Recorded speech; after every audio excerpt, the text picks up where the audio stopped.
প্রাসঙ্গিক সংলাপ অনুষ্ঠানে সাদর আমন্ত্রণ জানাচ্ছি, সম্বোধন জানাচ্ছি। অত্যন্ত শ্রদ্ধাভাজন নেতা আপনি এই জাতির কাছে একজন। বাংলাদেশ জাতীয়তাবাদী দলের প্রতিষ্ঠাকালীন সময় থেকেই আপনি একজন প্রতিষ্ঠাতা নীতি নির্ধারক, বর্তমানে বিএনপির একজন প্রবীণ নেতা। বারবার আপনি মন্ত্রী ছিলেন, সর্বশেষ আপনি স্বাস্থ্যমন্ত্রীর দায়িত্বে ছিলেন, এবং আজকে দেশের এই পরিস্থিতিতে সে কারণেই আপনাকে দিয়েই আমরা আমাদের অনুষ্ঠান প্রাসঙ্গিক সংলাপ শুরু করছি। আপনার কাছে আমাদের প্রথমেই প্রশ্ন, করোনা মোকাবেলা সম্পর্কে আজ পর্যন্ত বাংলাদেশে গৃহীত ও চলমান পদক্ষেপ সম্পর্কে আপনার কি মন্তব্য স্যার? ধন্যবাদ তোমাকে। তোমার মাধ্যমে আমি বাংলাদেশে যারা করোনার সাথে যুদ্ধে লিপ্ত, যুদ্ধেরত আমাদের সকল ভাই বোনদেরকে আমি আমার শুভেচ্ছা জানাচ্ছি, সালাম জানাচ্ছি। আমরা স্বাভাবিকভাবেই আজকে বাংলাদেশে এই করোনা ভাইরাসে আক্রান্ত হয়ে আজকে আমরা ঘরে বন্দী। শুধু আমরা বাংলাদেশ নয়, সারা পৃথিবী বন্দী। এমনই একটি এখানে এই ভাইরাস আজকে সারা পৃথিবীতে ছড়িয়ে পড়েছে, যেটা চোখে দেখা যায় না, মাইক্রোস্কোপ ছাড়া দেখা যায় না। এমনি একটি অতি ক্ষুদ্র, যা দেখা যায় না চোখে, এরকম একটি ভাইরাস আজকে সারা বিশ্বকে কাবু করে ফেলেছে। সেই সাথে সাথে বাংলাদেশও আজকে কাবু হয়ে গেছে। আজকে আমরা সকলে ঘরে বন্দী।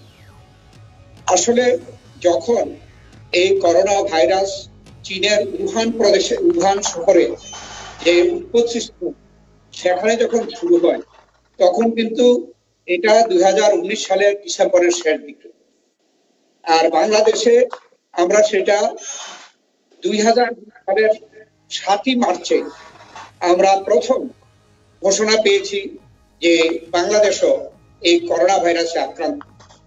এর মাঝে দীর্ঘ সময় ছিল জানুয়ারি, ফেব্রুয়ারি এবং মার্চের প্রথম সপ্তাহ। আমরা অত্যন্ত উদ্বেগের সাথে দেখেছি যে এই সময়টায় আমাদের যে এখানে যে প্রস্তুতি নেওয়া দরকার ছিল, যে আমাদের যে নিজেদেরকে যে প্রস্তুত হওয়া দরকার ছিল এবং সাবধানতা অবলম্বন করা দরকার ছিল, এই ব্যাপারে আমাদের বড় ঘাটতি হয়ে গেছে প্রথম দিকে। এবং জানুয়ারি মাসে, ফেব্রুয়ারি মাসে, মার্চ মাসের প্রায় মাঝখান পর্যন্ত বাংলাদেশের সাথে সকল যে বিমান যোগাযোগ তা ছিল, বিশেষ করে চায়নার সাথে। যেহেতু বাংলাদেশ চায়নার কাছাকাছি, চায়নার সাথে আমাদের ব্যবসা বাণিজ্য এবং আমাদের ছাত্রদের লেখাপড়ার আদান প্রদান, আমাদের অনেক যাতায়াত। কিন্তু আমরা সেই সময় চায়নার সাথে ফ্লাইট গুলো বন্ধ করিনি। আমরা এই 2 মাসে সারা পৃথিবী থেকে আমাদের যারা প্রবাসী, তারা বাইরে থেকে এসেছে, তাদেরকে কার্যকর কোনো পরীক্ষা না করে এয়ারপোর্ট থেকে আমরা আসতে দিয়েছি। এবং একটি হিসাবে দেখা যায় এই সময়কালে প্রায় 7 লক্ষের উপরে প্রবাসী বাংলাদেশে এসেছে, এবং তারা ইটালি থেকে এসেছে, ইউরোপ থেকে এসেছে, আমেরিকা থেকে এসেছে, আর চায়না থেকে আসা যাওয়া হয়েছে। আমার যেটা উদ্বেগের বিষয়, ওই সময়টায় যদি আমরা এটাকে সিরিয়াসলি নিতাম, তাহলে এই জায়গাগুলোতে যদি আমরা একটা সতর্কতা অবলম্বন করতে পারতাম এবং এয়ারপোর্ট গুলোতে যদি আমরা কার্যত পরীক্ষা করতে পারতাম, তাহলে কিন্তু এই অবস্থা আজকে হতো। আর আরেকটা বিষয় হচ্ছে যে আমরা 7ই মার্চে শনাক্ত করলাম, কিন্তু বাংলাদেশ সরকার জাতীয় ভাবে সরকারি ঘোষণা করলেন 26 তারিখ থেকে। এই সময়টাও কিন্তু আমাদের সাবধানতা অবলম্বন করা সম্ভব হয়নি। আর ছুটি ঘোষণা করার পরে যেভাবে মানুষ ঢাকা থেকে সারা বাংলাদেশে এই ঠাসাঠাসি করে এই গণপরিবহন দিয়ে তারা বাড়িতে গিয়েছে, তাতে দেখা যাচ্ছে যে আজকে সারা বাংলাদেশে আমাদের 64 জেলায় কিন্তু এই করোনা ভাইরাস দ্বারা আক্রান্ত হয়ে গেছে।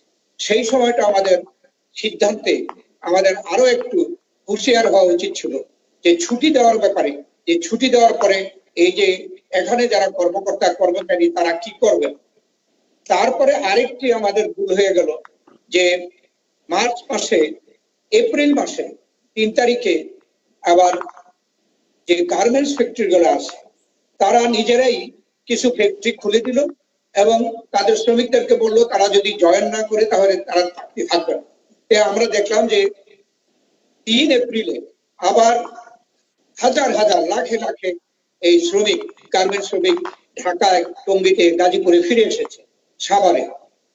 আবার এরপরে একদিন পরে তা বন্ধ করে দেওয়া হলো, আবার তারা ফিরে গিয়েছে যার যার গ্রামে। এই একটা সময় আমাদের যে ব্যবস্থাপনা, এই ব্যবস্থাপনার গাফিলতির জন্য আমাদের এই যে এত বড় একটি ঝুঁকিপূর্ণ অবস্থার সৃষ্টি হয়েছে, সেই সময় আমরা কিন্তু সেই ঝুঁকিটাকে এড়াতে পারতাম যদি আমাদের সিদ্ধান্তে সঠিক সিদ্ধান্ত, এই সিদ্ধান্ত আমাদের ইয়ে ছিল। স্যার, আপনি কি মনে করেন যে আমাদের এখানে সাধারণ ছুটি ঘোষণার এই সিদ্ধান্ত মূলত লকডাউন করার মাধ্যমে সামাজিক বিচ্ছিন্নতা নিশ্চিত করার যে উদ্দেশ্যে করা হয়েছিল তা কি ঠিকভাবে হয়েছে? হ্যাঁ, তুমি ঠিকই বলেছো। আমি এই প্রসঙ্গটাতে আসতাম। সারা পৃথিবীতে কিন্তু লকডাউন করা হয়েছে।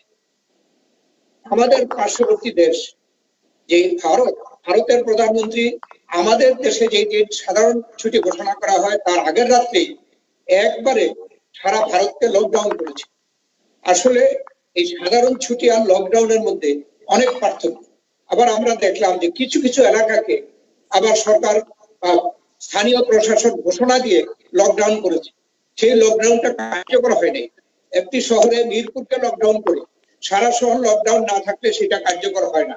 অতএব এখানে আমাদের একটা সিদ্ধান্তের ব্যাপারে আমাদের এখানে একটা দুদুল্যমনতা ছিল যে আসলে আমরা কি লকডাউন চেয়েছি না সাধারণ ছুটি। সাধারণ ছুটি দেওয়াতে কিন্তু এই পরিস্থিতিটা হয়েছে। এখনো আবার কিন্তু আমরা সাধারণ ছুটি দিয়েছি। এবার বোধহয় 5 বারে এই 30শে মে পর্যন্ত ছুটি দেওয়া হচ্ছে।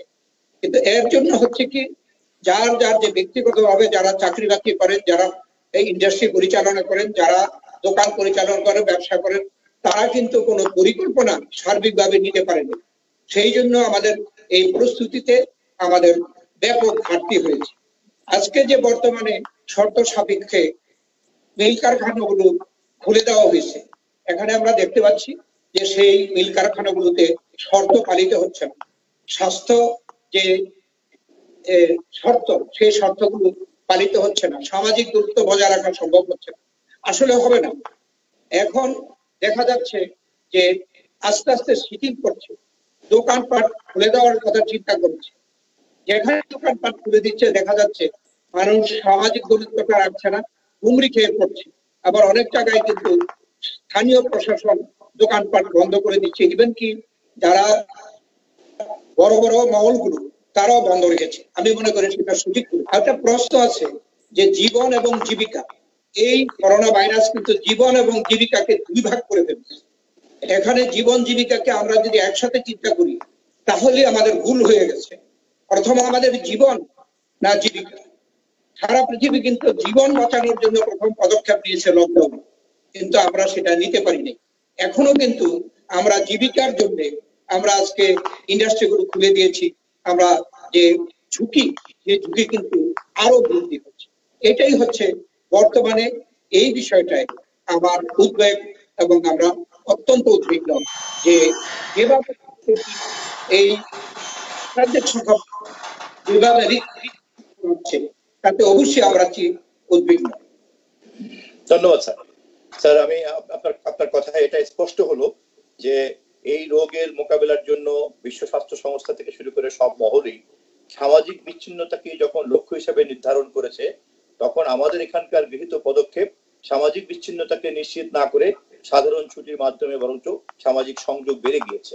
আমি দ্বিতীয় প্রশ্ন করবো স্যার আপনাকে, আমাদের এখানে বর্তমানে যে শনাক্তকরণের জন্য পরীক্ষা পদ্ধতি যেটা চলছে, আপনি কি মনে করেন যে আমাদের এখানকার চলমান শনাক্তকরণ পরীক্ষা পদ্ধতি আন্তর্জাতিক মানসম্পন্ন এবং যা করার জন্য যে ধরনের গ্রহণযোগ্যতা দরকার সকল মহলে, সেটা কি আছে?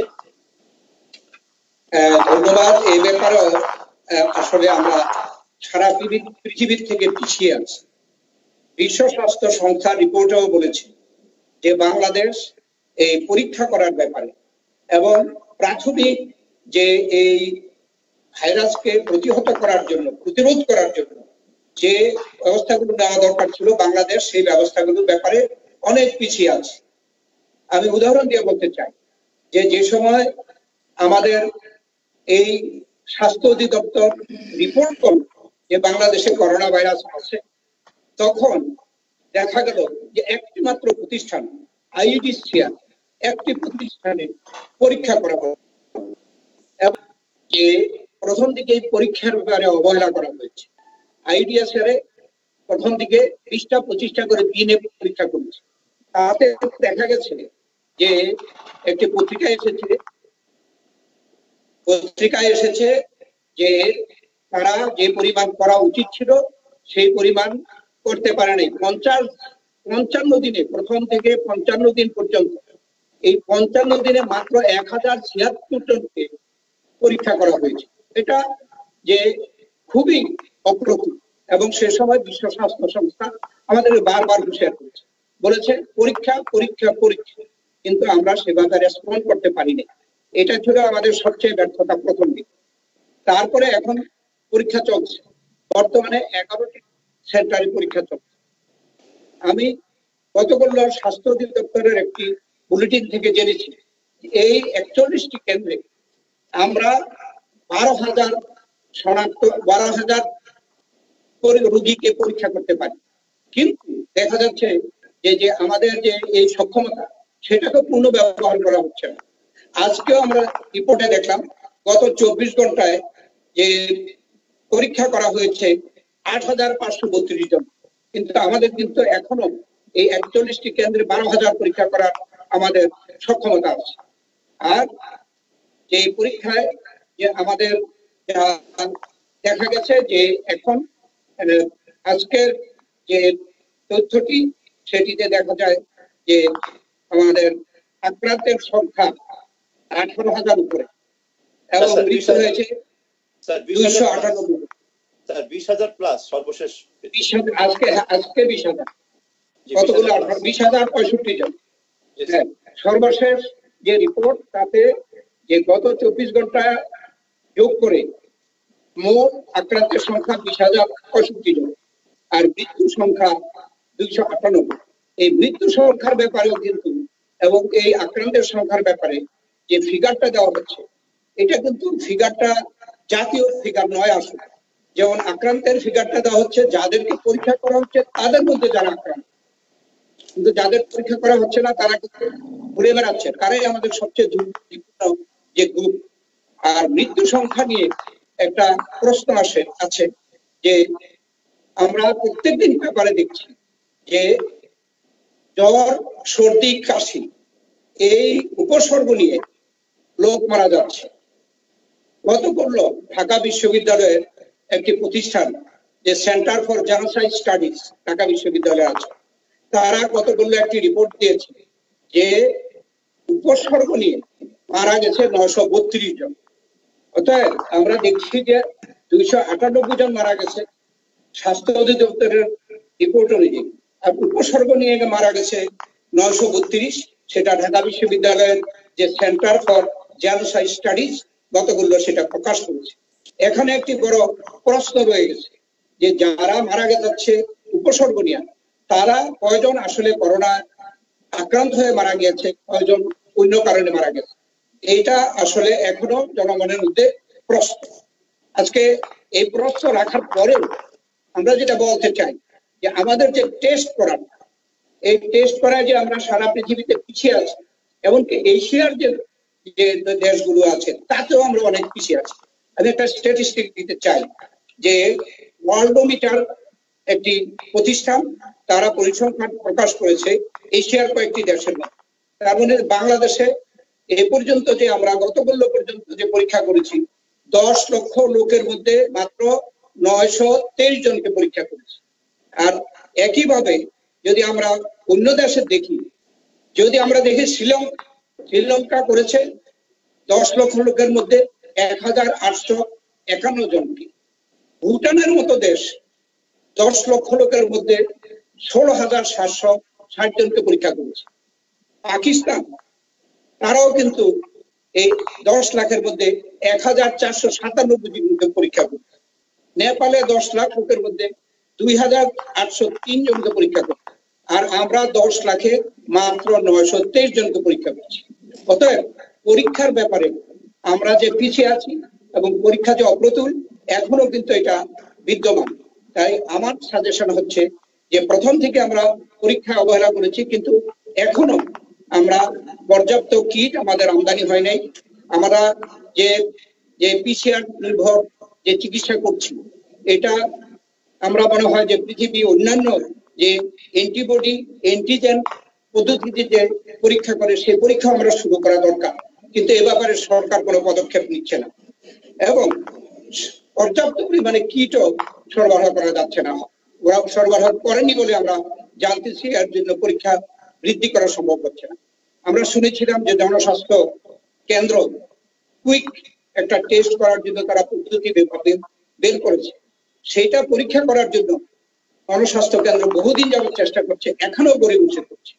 অতএব আমরা টেস্টের ব্যাপারে এখনো বলতে চাই যে আমাদের এই যে দৈন্যতা এটাকে আমরা অপসারণ করে আরো বেশি টেস্টিং কিট আমদানি করে টেস্ট করা আমাদের উপজেলা জেলা পর্যায় পর্যন্ত এটা সম্প্রসারিত করা উচিত। ধন্যবাদ স্যার। ধন্যবাদ স্যার। আপনার বক্তব্যে আমরা বুঝতে পারলাম যে আমাদের এখানকার পরীক্ষা পদ্ধতি এখনো পর্যন্ত আন্তর্জাতিক মান সম্পন্ন হয়নি এবং এই সংক্রান্ত যাবতীয় যে তথ্যচিত্র সরকারি স্বাস্থ্য অধিদপ্তর প্রতিদিন বুলেটিন আকারে প্রকাশ করে সে বিষয়েও এক ধরনের প্রশ্ন রয়ে গিয়েছে।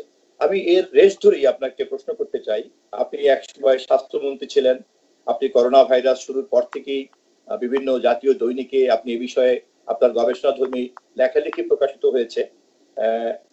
করোনা মহামারী মোকাবিলায় সঠিক তথ্য জনগণের কাছে উন্মোচন করা এবং তার অবাধ প্রবাহ নিশ্চিত করা এই রোগ মোকাবিলায় কতটা ভূমিকা রাখতে পারে বলে আপনি মনে করেন?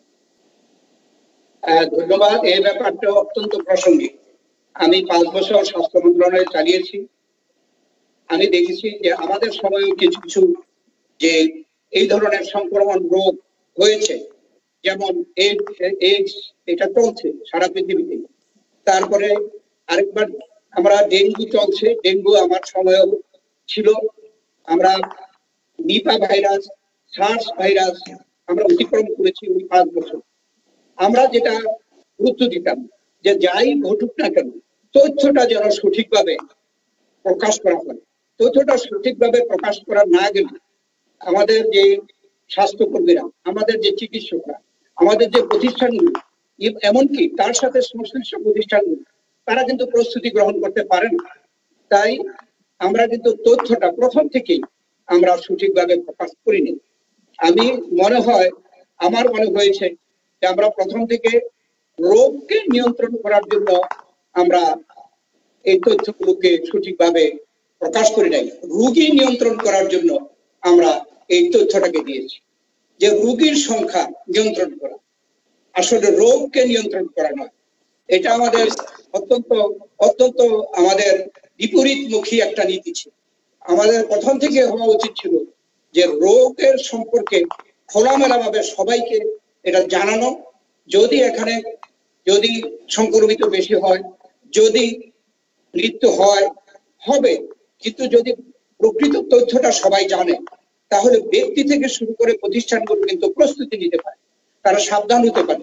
আজকে আমরা যদি মানুষ আতঙ্কিত হয়ে যাবে সেই জন্য যদি আমরা এই তথ্যটাকে যদি নিয়ন্ত্রণ করি, কিন্তু তার ফলাফল কিন্তু সম্পূর্ণ বিপরীত হবে। যেমন আমি এর আগে বলবো যে আমরা প্রথম 55 দিন 1000 উপরে মাত্র টেস্ট করছি। সেই সময় যদি ব্যাপকভাবে টেস্ট করতাম তাহলে হয়তো আজকে এই ফিগার আমাদেরকে দেখতে হতো না। বা এখনো যে আমরা টেস্ট করতে পারছি না তাতেও কিন্তু আমাদের কোনো নিশ্চিত থাকার কথা নয় যে ভবিষ্যতে এই আকার আরো বড় আকারে ধারণ করবে না। তাই তথ্য অত্যন্ত গুরুত্বপূর্ণ। কিছুদিন আগে তথ্য দিবস প্রতিপালিত হয়েছে। আমাদের জাতিসংঘ থেকে যে জাতিসংঘের সেক্রেটারি জেনারেল সাহেব এই তথ্যের ব্যাপারে একটি বক্তব্য রেখেছে এই করোনা ভাইরাসকে প্রসঙ্গ করে, যে করোনা ভাইরাসের এই সময়ে তথ্যকে কোনো জায়গায় গোপন করবেন না, তথ্য যত সম্ভব এটাকে উন্মুক্ত করে সকল সংশ্লিষ্ট ব্যক্তিকে তথ্যের সঙ্গে আপনি গোপনীয়তা না রেখে তাদেরকে এই ব্যাপারে আপনারা পরিচিত করেন, তাহলেই এই ব্যাপারে প্রতিরোধের ব্যাপারে পদক্ষেপ নেওয়া সম্ভব হবে। তাই তথ্য অত্যন্ত ইম্পর্টেন্ট। জি স্যার, এই প্রসঙ্গে আপনার এই বক্তব্যের সারবস্তু হচ্ছে যে এই ধরনের ব্যতিক্রমী যুদ্ধে তথ্যের অপর নাম জীবন। আমি এখন পরবর্তী প্রশ্নে যাচ্ছি। ডাক্তার, নার্স সহ স্বাস্থ্যসেবীরা হচ্ছেন এই যুদ্ধের ফ্রন্টলাইন যোদ্ধা। তাদের জন্য কোনো বিশেষ পরিকল্পনা গ্রহণ করা এখন পর্যন্ত হয়নি। আপনি কি তাদের জন্য বিশেষ কোনো পরিকল্পনার প্রয়োজনীয়তা আছে বলে মনে করেন? এটা অত্যন্ত গুরুত্বপূর্ণ। দুঃখিত যে সময় অনেক ক্ষেপণ হয়ে গেছে। আমাদের ডাক্তার, নার্স, স্বাস্থ্যকর্মী এবং তার সাথে আমাদের যে আইন শৃঙ্খলার দায়িত্বে বর্তমানে সেনাবাহিনী, পুলিশ, আনসার, এরা কিন্তু এই করোনা ভাইরাসকে মোকাবেলা করার জন্য ফ্রন্টাল যুদ্ধে তারা রত। তারা হচ্ছে আমাদের সম্মুখভাবে তারা যোদ্ধা, ফ্রন্টলাইন যোদ্ধা। প্রথম থেকে এ ব্যাপারে আবার বলছি আমাদের গাফিলতি ছিল। ডাক্তারদেরকে, স্বাস্থ্যকর্মীদেরকে, নার্সদেরকে যে পিপিই দেওয়ার কথা ছিল, মাস্ক দেওয়ার কথা ছিল, সেটা কিন্তু সঠিক পিপিই দেওয়া হয় নাই। মাস্ক আমরা দেখেছি হয় নিম্নমানের, না হলে এটা কোনো মানি না, বিশ্বমানের অত্যন্ত নিম্নমানের মাস্ক দেওয়া হয়েছে। ডাক্তাররা, চিকিৎসকরা, স্বাস্থ্যকর্মীরা বিশ্বাস করে চিকিৎসা শুরু করেছিল, কিন্তু যেহেতু এই মাস্ক সঠিক ছিল না, কিন্তু তারাই সবচেয়ে বেশি আক্রান্ত হচ্ছে। আমরা একটা হিসাবে দেখছি যে এ পর্যন্ত ডাক্তার, চিকিৎসক আক্রান্ত হয়েছে 693 জন, নার্স আক্রান্ত হয়েছে 430, স্বাস্থ্যকর্মী 400, প্রায় 1500 মতো এই স্বাস্থ্যকর্মীরাই আক্রান্ত হয়েছে। তার সাথে যারা পুলিশ বাহিনী কাজ করে, এতদিন কাজ করছে, এখনো করছে, তারাও কিন্তু গতকাল পর্যন্ত তাদের রিপোর্ট যে 1926 জন আক্রান্ত, তার মধ্যে 7 জন তারা মারা গিয়েছে। আনসার এ পর্যন্ত 170 জন আক্রান্ত, মৃত্যুবরণ করেছে একজন। সেনা সদস্য এ পর্যন্ত আক্রান্ত 345 জন, মৃত্যুবরণ করেছে 2 জন। কেন? যেহেতু পিপি এবং মাস্ক আমরা সঠিক সরবরাহ করতে পারিনি। এখন প্রশ্ন হচ্ছে, এখন অতি দ্রুত, এখনো আমাদের কিন্তু সামনে অনেক পথ পাড়ি দিতে হবে। এই চিকিৎসক, এই নার্স, এই আমাদের পুলিশ, এই সেনা কর্মকর্তা, তাদের মাধ্যমেই কিন্তু আমাদের মোকাবেলা করতে হবে। তাই উপযুক্ত পিপিই এবং ভালো মাস্ক, উন্নত মানের মাস্ক সরবরাহ করার জন্য অত্যন্ত প্রয়োজন। আমি বলবো যে এটাকে অত্যন্ত গুরুত্ব দিয়ে অন্যান্য উন্নয়ন খাতের টাকা দরকার মতো বরাদ্দ বন্ধ করে এই খাতে সরকারকে ব্যয় করতে হবে। আমদানি করা দরকার, কিনে দেওয়া দরকার, তাদেরকে এই সরঞ্জাম দেওয়া দরকার। ধন্যবাদ স্যার, ধন্যবাদ স্যার। গত 4 এপ্রিল বিএনপির মহাসচিব জনাব মির্জা ফখরুল ইসলাম আলমগীর সরকার প্রধানের প্রণোদনা প্রস্তাব পেশ করার আগেই সরকারের উদ্দেশ্যে একটা প্রণোদনা প্রস্তাব এবং জরুরি স্বাস্থ্য বিষয়ে কিছু পরামর্শের প্রস্তাব জাতির সামনে উপস্থাপন করেছেন। ওই প্রস্তাবে জরুরি স্বাস্থ্য সেবা বিষয়ক কি কি প্রস্তাব ছিল? আমাদের বাংলাদেশ জাতীয়তাবাদী দলের থেকে আমরা একটি সম্পূর্ণ প্যাকেজ এই করোনা মোকাবেলা করার জন্য আমাদের মহাসচিব তিনি প্রচার করে প্রকাশ করেছিলেন। তার একদিন পরে সরকারের পক্ষ থেকে প্রধানমন্ত্রী প্রণোদনা প্যাকেজ দিয়েছে। আমাদের যে প্যাকেজে আমরা সবচেয়ে গুরুত্ব দিয়েছিলাম জরুরি স্বাস্থ্য সেবা, কিন্তু দুর্ভাগ্যজনক পরের দিন যে মাননীয় প্রধানমন্ত্রী যে প্রণোদনার ঘোষণা করলেন, সেইটাতে কিন্তু স্বাস্থ্য সেবা সম্পর্কে, জরুরি স্বাস্থ্য সেবা সম্পর্কে ছিল না, কিন্তু তার পরের দিন তিনি জরুরি স্বাস্থ্য সেবার প্রণোদনা তিনি ঘোষণা করেছেন। আমরা যেটা জোর দিয়েছিলাম যে আমাদের মহাসচিব যেটা বলেছিল যে টেস্ট টেস্ট টেস্ট, পরীক্ষাকে সবচেয়ে বেশি জোর দেওয়া হয়েছে এবং সন্দেহজনক ব্যক্তিদেরকে তৎক্ষণাৎ কোয়ারেন্টাইনে নেওয়ার ব্যাপারে প্রস্তাব দেওয়া হয়েছিল। পরীক্ষাকালে যাতে করে দ্রুত পরীক্ষা করা যায় এবং পরীক্ষার পরে হাসপাতালকে ভর্তি করা যায়, সেই জন্য দ্রুত হাসপাতাল প্রস্তুত করার জন্য বলেছে। কিন্তু আমরা দেখছি যে হাসপাতাল প্রস্তুত হয় নাই এবং আমাদের যে হার্ড ইমিউনিটি অর্জনের লক্ষ্যে আমাদের প্রস্তাবে যে আমাদের দেশের সকল মানুষকে এই টেস্টের আওতায় আনতে হবে। আমরা বলেছিলাম যে এই কাজগুলো করার জন্য সশস্ত্র বাহিনীকে সরাসরি দায়িত্ব দেওয়ার জন্য। আজকে আমরা দেখতে পাচ্ছি এগুলো একটাও এখানে বাস্তবায়িত হয়নি। আমরা স্বাস্থ্য বীমার কথা বলেছিলাম, যদিও পরবর্তীকালে স্বাস্থ্য বীমার কথা সরকারও বলেছে, কিন্তু এটা এখনো কার্যকর হয়নি। আমরা প্রত্যেকটা জেলা উপজেলায় হাসপাতালগুলোতে সক্ষমতা বৃদ্ধির কথা বলেছিলাম। আমরা ওই প্রস্তাবে বলি যে হাসপাতালগুলোকে পর্যাপ্ত আইসিইউ বেড এবং ভেন্টিলেটর দিয়ে সুসজ্জিত করে হাসপাতালগুলোকে প্রস্তুত রাখা। কিন্তু আজকে আমরা দেখতে পাচ্ছি পত্রপত্রিকায় বের হচ্ছে যে রোগীরা আজকে যারা ভর্তি হচ্ছেন তারা বলছেন যে তারা কোনো সেবা পাচ্ছেন না। কেননা একজন রোগী বেশি খারাপ হয়ে গেলে তাকে ভেন্টিলেশন এবং তাকে আইসিইউতে নিতে হয়। সেই সব হাসপাতালগুলোতে কয়টা আইসিইউ আছে এটা জানে না। অতএব আইসিইউ এবং ভেন্টিলেটর যে সরবরাহ করার জন্য আমরা যে এত আগে সরকারকে পরামর্শ দিয়েছিলাম, সরকার সেটা মানেনি। তার জন্য আজকে দেখা যাচ্ছে যে হাসপাতালে করোনা রোগী ভর্তি হয়ে সেই হাসপাতাল থেকে তারা পালিয়ে যাচ্ছে। এটা অত্যন্ত উদ্বেগের বিষয়। গতকাল স্বাস্থ্য অধিদপ্তর রিপোর্টে বলেছে যে ভর্তিকৃত যে করোনা রোগী পালিয়ে যাচ্ছে। কেন পালিয়ে যাচ্ছে? পালিয়ে যাচ্ছে যেহেতু সেখানে কোনো চিকিৎসা হচ্ছে না। অতএব যে সরকার থেকে বলা হয়েছিল হাসপাতালগুলো প্রস্তুত করা হচ্ছে, আসলে প্রস্তুত করা হয়নি। শুধুমাত্র বিছানা দেওয়া আছে। বিছানা দিলেই কিন্তু করোনা রোগের চিকিৎসা হয় না, সেখানে চিকিৎসার সকল সরঞ্জাম থাকা দরকার। এ ব্যাপারে সরকার এখনো সে আমাদের যে প্রয়োজন সেই প্রয়োজনের তুলনায় অতি নগণ্য কাজ করেছে। প্রয়োজন মোতাবেক তারা এখনো কাজ করা অনেক বাকি আছে। আমাদের পরামর্শ যে আমরা পরামর্শ দিয়েছিলাম সেগুলোকে অনতিবিলম্বে বাস্তবায়ন করার জন্য। তা না হলে হাসপাতাল থেকে যেভাবে রোগী যে পালিয়ে যাচ্ছে এটা কিন্তু অত্যন্ত অ্যালার্মিং আমাদের জন্য।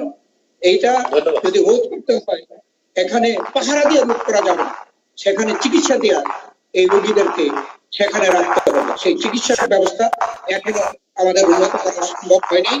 আর হাসপাতালের যে সাময়িক হাসপাতাল একটা প্রস্তুত করার কথা বলেছিলাম আমরা, যে সাময়িকভাবে কমিউনিটি হলগুলো বা বড় বড় যে স্থাপনাগুলো আছে এগুলোকে সাময়িক হাসপাতাল হিসাবে কনভার্ট করা হোক। সে ব্যাপারে শুধু একটি জায়গায় যে আমরা শুনতে পাচ্ছি তৈরি করেছে বসুন্ধরায়, এছাড়া আর কোনো হাসপাতাল তেমন তৈরি হয়নি। আমরা প্রথম দিকে শুনেছিলাম স্টেডিয়ামকে তারা কোয়ারেন্টাইনের জায়গা করবে, কিন্তু সেরকম কিছু করা হয়নি। অতএব এই ব্যাপারে আমরা যে অনেক আমরা ফ্রন্টলাইন যে যোদ্ধারা, এখানে আমি একটু আগে বললাম, তাদেরকে আমরা যথাযথ যে সরঞ্জাম দিয়ে শক্তিশালী করার জন্য আমরা তখনই পরামর্শ দিয়েছিলাম, কিন্তু আজকে তা প্রমাণিত হচ্ছে যে তারা সেভাবে কাজ করেনি। তাই আমাদের পরামর্শগুলো যাতে করে তারা শুধু বিরোধী দল নয়, এদেশের নাগরিক আমরা এই ব্যাপারে চিন্তা করি। আমাদের পরামর্শগুলো যদি এখনো বিলম্ব হয় নাই, সরকার যদি অনতি বিলম্বে এই পরামর্শগুলোকে তারা যদি বাস্তবায়ন করে তাহলে জনগণ উপকৃত হবে, দেশ উপকৃত হবে। আর সরকার যে প্রণোদনা দিয়েছে সেগুলো কিন্তু বেশিরভাগ ব্যাংক লোনের ব্যাপারে, এগুলো ব্যবসায়ী ব্যাংক লোন ইত্যাদি। কিন্তু যারা খেটে খাওয়া মানুষ, যারা প্রত্যেক দিন এনে দিন খায়, এখন তাদের ব্যাপারে আজকে সবচেয়ে বেশি উদ্বেগের বিষয়। তাদেরকে বাঁচিয়ে রাখতে হবে। তার জন্য যে সামান্য কিছু যে সরকার যে প্রণোদনা দিচ্ছে বা টাকা দিচ্ছে বলে ঘোষণা, প্রকৃত যারা প্রাপ্য, যারা পাওয়ার উপযুক্ত তাদের কাছে সেগুলো পড়ছে না। পত্রপত্রিকায় আসছে যে লিস্টের মধ্যে আওয়ামী লীগের নেতাদের আত্মীয় স্বজনের লিস্টে তাদেরকে গরিব ভবঘুরে এবং খেটে খাওয়া মানুষ বলে তাদের কাছে সাহায্য পৌঁছে দেওয়া হচ্ছে। সরকার ত্রাণ বিতরণেও বহু অনিয়ম করছে, দলীয়করণ করছে, এবং এখন যে প্রণোদনা দিচ্ছে ক্যাশ, তাতেও কিন্তু দলীয়করণ এবং সেখানে যে আত্মীয়করণ করে আসল ব্যক্তিরা তার থেকে বঞ্চিত হচ্ছে। এই ব্যাপারেও সরকারকে অনতিবিলম্বে ব্যবস্থা নিতে হবে। ধন্যবাদ স্যার। আমরা আপনার আলোচনাটাকে মূলত জরুরি স্বাস্থ্য সেবার মধ্যেই সীমাবদ্ধ রাখতে চাচ্ছি। আমি এবার সর্বশেষ প্রশ্ন করব। এর উত্তর দেওয়ার আগে আমি স্যার বিনয়ের সঙ্গে আপনাকে আবারও স্মরণ করে দিচ্ছি, আমাদের সময়ের সংকীর্ণতার কারণে আমরা আপনার হয়তো অনেক গুরুত্বপূর্ণ আলোচনা মিস করব। তারপরেও খুব ওই সময়ের মধ্যেই আপনি মূল কথাগুলি বলবেন। সর্বশেষ প্রশ্নের আগে আমি সম্মানিত দর্শক শ্রোতাকে আবার একটু আপনার সামনে আপনার পরিচয়টাকে স্মরণ করে দিতে চাই। আপনি ছাত্র জীবন থেকে অত্যন্ত সক্রিয় একজন দায়িত্বশীল নেতা ছিলেন। ঢাকা বিশ্ববিদ্যালয়ের আপনি ছাত্রদের তৎকালীন সময়কার নির্বাচিত নেতা ছিলেন। আপনি মহান মুক্তিযুদ্ধে বিদেশে বসে মুক্তিযুদ্ধের একজন সংগঠক ছিলেন। আপনি বাংলাদেশ জাতীয়তাবাদী দলের জন্মলগ্নেই এই দলের প্রতিষ্ঠাতা শহীদ রাষ্ট্রপতি জিয়াউর রহমানের সহকর্মী হিসাবে আপনার নতুনভাবে রাজনৈতিক জীবন শুরু করেছেন। আপনি এই দলের বিভিন্ন সময় বিভিন্ন ধরনের মন্ত্রিত্বের দায়িত্ব পালন করেছেন, সর্বশেষ স্বাস্থ্যমন্ত্রী ছিলেন। সেই পরিচয়ের আলোকেই আমার প্রশ্ন, মহামারীর মোকাবেলার এই চলমান অভিজ্ঞতার আলোকে ভবিষ্যতে বিএনপি যদি সরকার গঠন করে সার্বিক স্বাস্থ্য সেবার কাঠামো পুনর্নির্মাণে কি পরিকল্পনা আপনার আছে বা আপনাদের আছে? ধন্যবাদ। আজকে এই করোনা সংক্রমণের কারণে আসলে সারা পৃথিবীতে বিশ্বময় স্বাস্থ্য সেক্টরে একটা আমূল পরিবর্তন এর ধারণা সৃষ্টি হয়েছে। তেমনি ভাবে কিন্তু অর্থনীতি, সামাজিক সর্বক্ষেত্রে একটা পরিবর্তনের যে যে একটা সূচনা এই করোনা ভাইরাস করেছে, সেই দিকে লক্ষ্য রেখে আমরা যদি ক্ষমতায় আমাদেরকে জনগণ দেয়, আমরা যদি এই দায়িত্ব পাই, স্বাস্থ্য সেক্টরকে আমরা অত্যন্ত গুরুত্ব দিয়ে আমরা দেখব এবং পরিবর্তনের সাথে খাপ খাইয়ে আমরা এই স্বাস্থ্য সেক্টরকে সংস্কার করার পদক্ষেপ নেব। আমরা এই সরকারের এই করোনা ভাইরাস মোকাবেলায় যে ব্যর্থতাগুলো আমরা দেখেছি সেগুলো পর্যালোচনা করে আমরা ভবিষ্যতে যে কর্মকাণ্ড বা কর্ম পদ্ধতি আমরা গ্রহণ করব।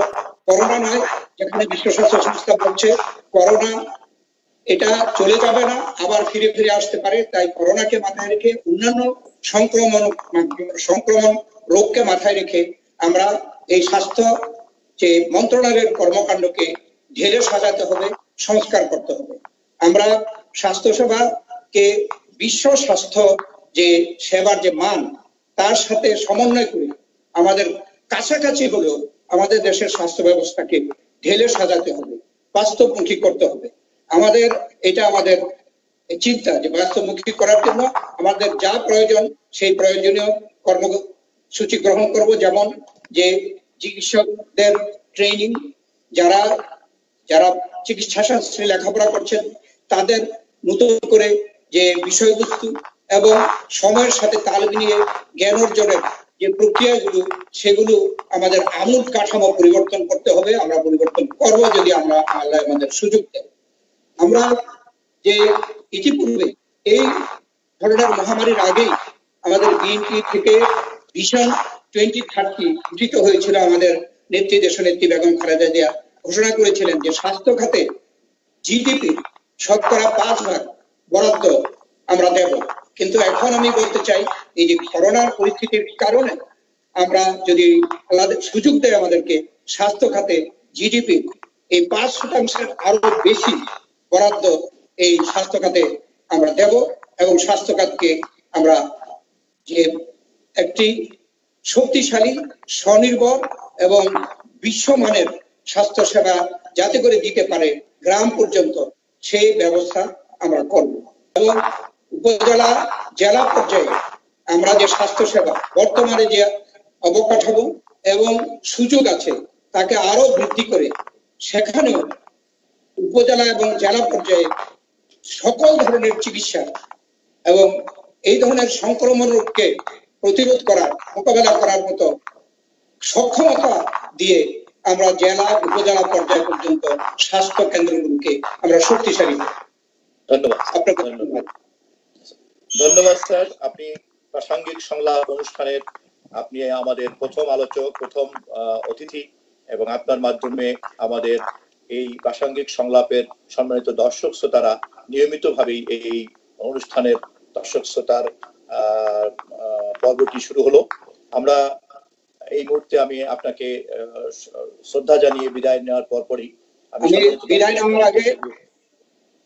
নেওয়ার আগে আমি তোমার মাধ্যমে দেশবাসীকে একটা আবেদন করতে চাই যে জীবন প্রথম, জীবিকা বেঁচে থাকলে জীবিকা হবে, তাই জীবন রক্ষার জন্য সবাই যেন সচেতন হয়। আজকে আজকে আমরা একটা সমস্যা দেখছি যে ঈদ সামনে, আজকে ঈদের বাজার করার জন্য মানুষ উদ্বিগ্ন, কিন্তু আমার একটা আবেদন যে একটি ঈদে যদি আপনার নতুন কাপড় নতুন জামা না থাকে তাহলে কিছু ক্ষতি হবে না, জীবনটা কিন্তু তার থেকে অনেক বেশি মূল্যবান।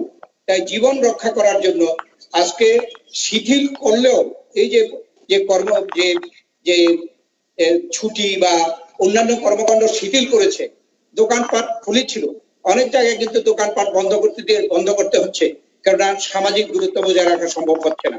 তাই আমি জনগণের কাছে আমি অনুরোধ করব যে জীবনটা আপনার, জীবনটা আমার, আমাকে প্রথম হুঁশিয়ার হতে হবে, সাবধান হতে হবে। কেন আমরা অভিযোগের মতো কাজ করছি?